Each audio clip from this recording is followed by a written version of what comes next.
தூர தேசம் வந்து வாழ்ந்திருந்த போதும் நாட்டின் பாசம் மாறவில்லையே.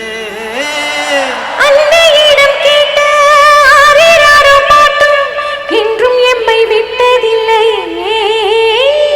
சொந்த நாட்டின் உறவு நம்மை வாட்டும் போது எந்த கீதம் சோகம் மாற்றுது. நித்திரையும் இன்றி துக்கம் கொண்ட போதும் எந்த இசை தூங்க வைக்குது. உன் உள்ளுக்குள்ளே சென்று உன் உள்ளம் தொட்டதாறு நீ கண்டு கொள்ளு ராசா, அது எங்க ஊரு ராசா. கைமாறு செய்ய